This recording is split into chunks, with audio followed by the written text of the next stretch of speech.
They're finding me a yarmulke. That's what the holdup is. In our haste, we walked out without our yarmulkes. Thank you. Thank you. Yes, thank you.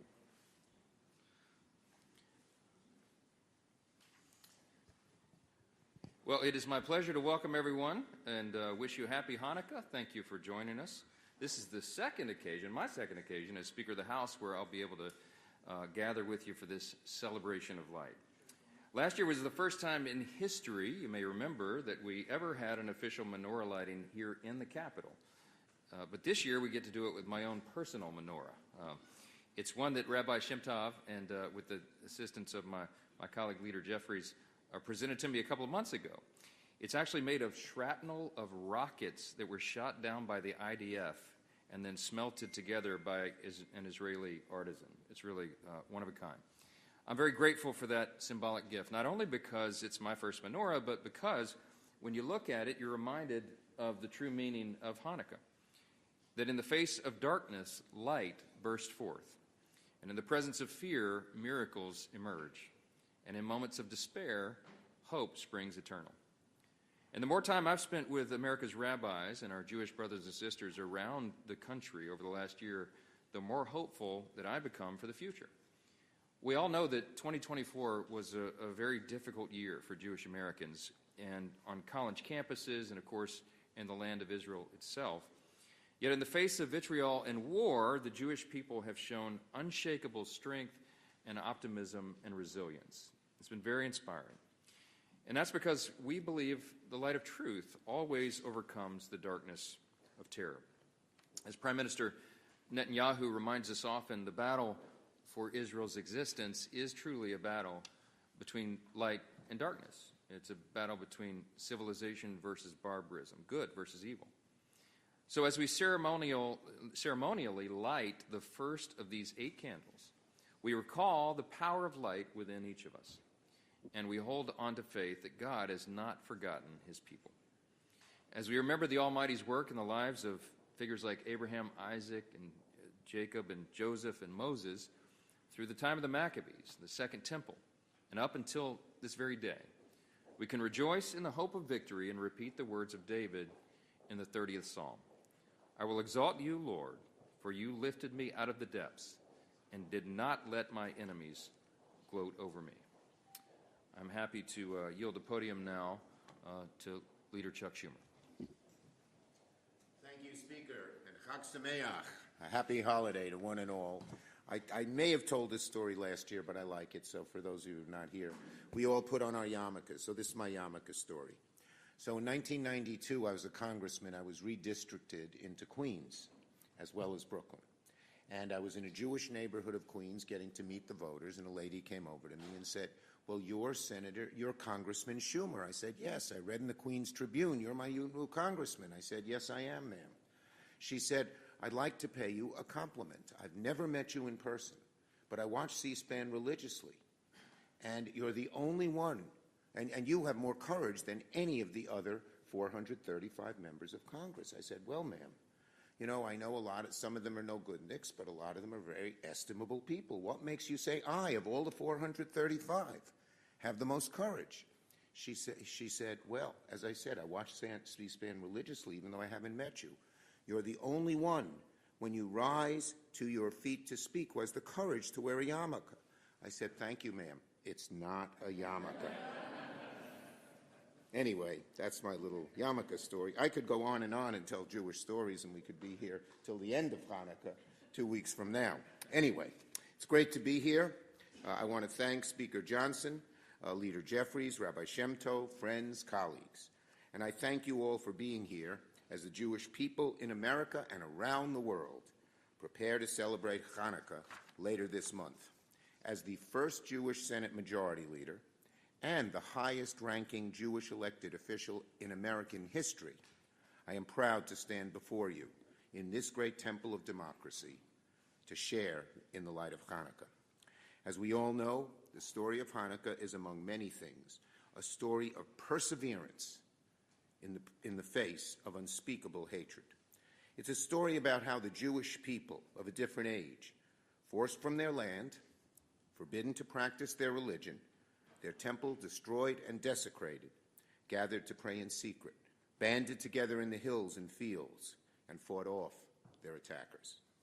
Once victorious, they set about the hard, slow, and painful work of rededicating the temple and lighting the eternal flame of hope. Ner Tamid. Today, thousands of years later, the responsibility to keep that flame of hope burning bright falls on every one of us. The world is swirling with strong winds threatening to extinguish that flame. Evil forces of anti-Semitism, hatred, bigotry. We cannot let these pernicious forces win to the day. We must work together across the aisle to keep them from succeeding in America. In the darkness of our world, 436 days after the horrific attacks in Israel on October 7th, with over 100 hostages still held captive by the evil and terrorist group Hamas, and amid a rise in anti-Semitic attacks at home and abroad, we need to keep the flame of hope burning brighter, greater, more than ever. This Hanukkah, let the light from the flame guide us towards unity in the face of division. Let it guide us towards a future inspired by the miracles of the past, full of hope, courage, resilience. Let it guide us towards a more just and equal world, free from hatred, bigotry, discrimination, and all other forces of darkness. Chag Sameach, a very happy Hanukkah to all of you. Leader Jeffries.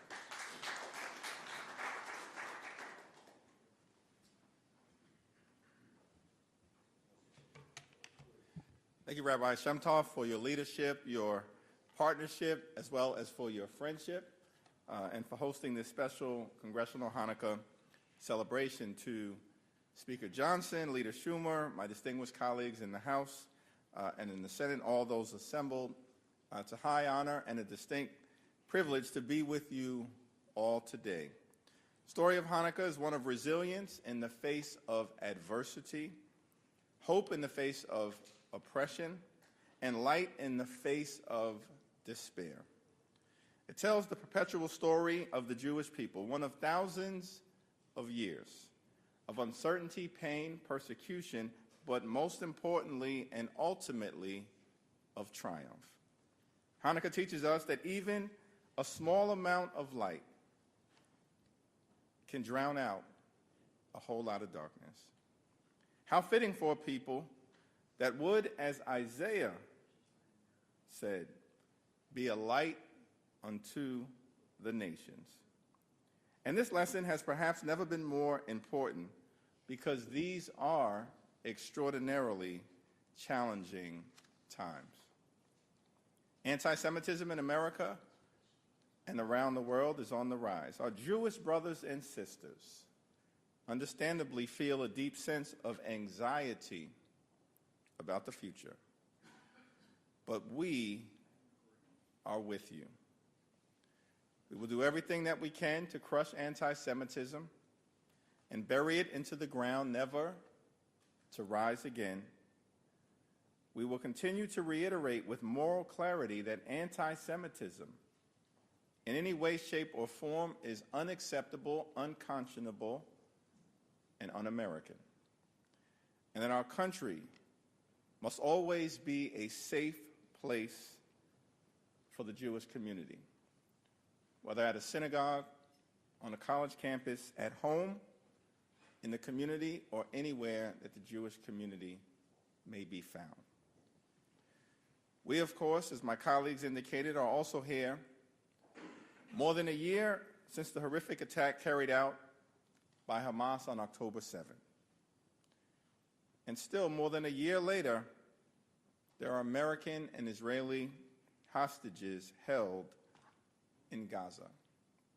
Our commitment, of course, is to make sure that every single hostage is returned home. Our commitment is to Israel's security, which has been and will always be ironclad. And we, of course, will stand with our friend and ally, Israel as a Jewish and democratic state always and forever.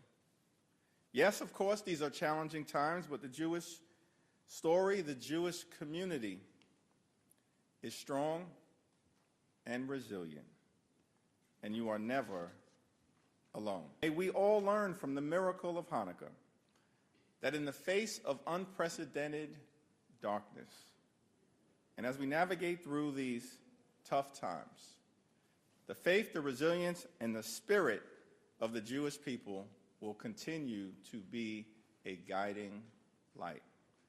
Happy Hanukkah to all. May God bless you. May God bless the Jewish people. May God continue to bless the United States of America.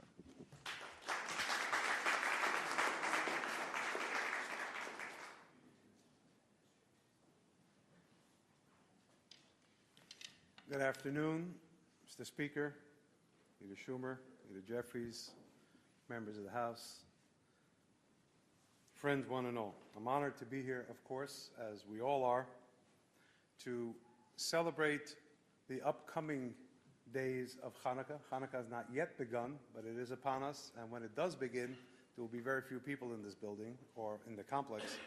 So the decision was made by the Speaker to put this together today, which creates an island of togetherness in what can be a sometimes very fractured space.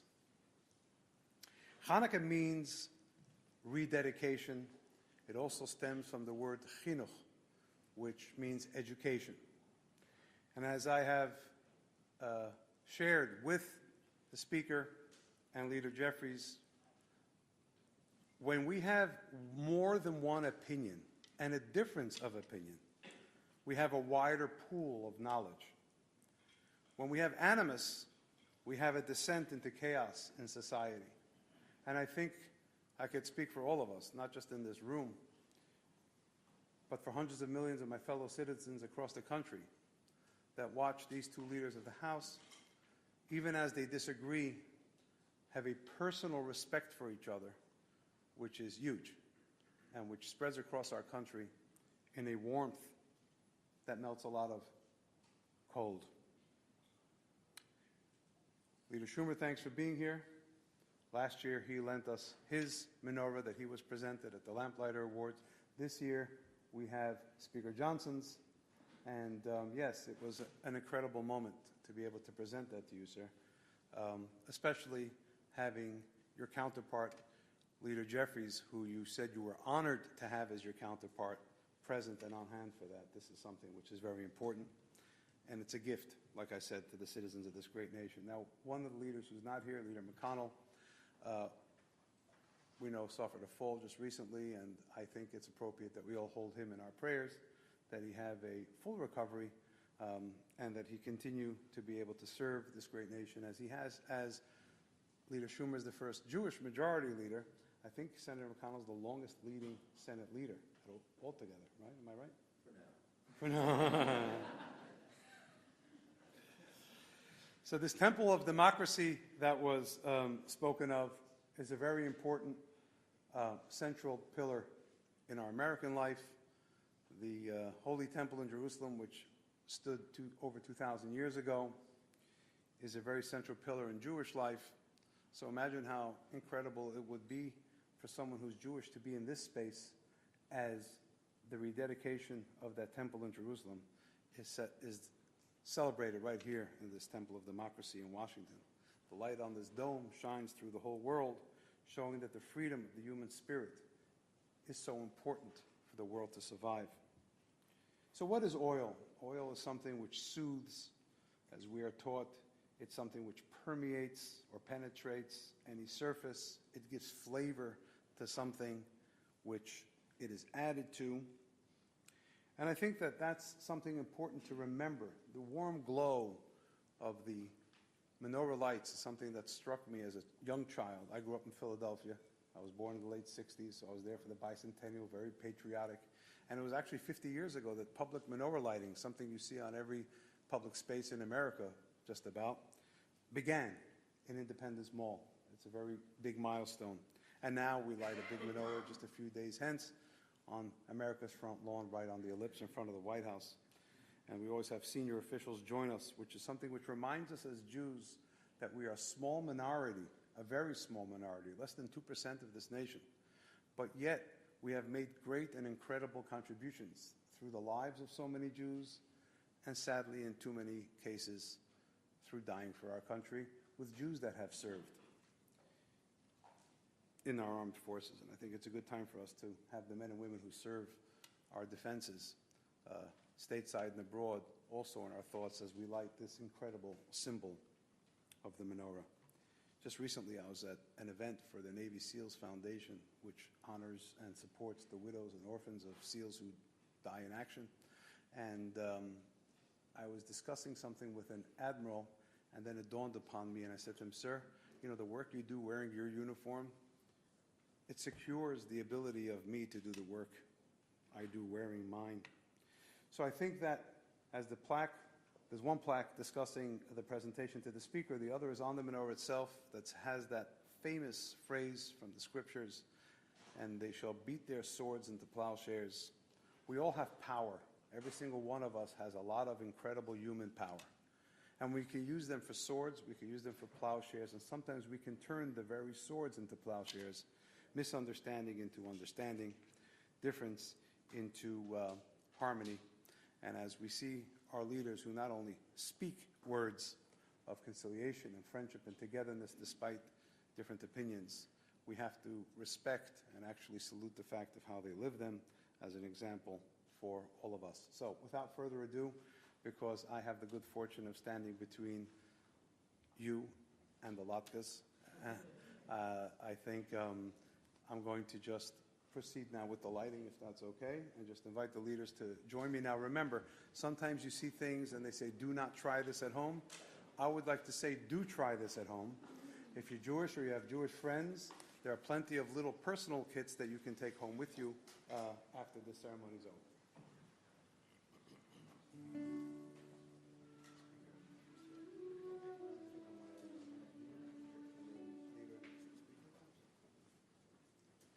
So we have 8 here, and then the one in the middle is always either higher or off to the side. That represents the public servant, the one who's not among the rest of society, but serves the rest of society. So if this were in our home or in a synagogue, we'd light one candle and light the other ones from it. Now I will light them from left to right, the way you see it, because every night we light second candle, third candle, fourth candle, until they're all lit. Every day brings an opportunity for an additional light. But since this is a demonstration, we're going to light all 8 just now. So we also, since it's not the festival, will substitute the word Hashem for God's name. And if you know the melodies, you'll join me. If not, just come along. Or if that's not what you want to do, you can just watch. Okay, here it goes. Try this again.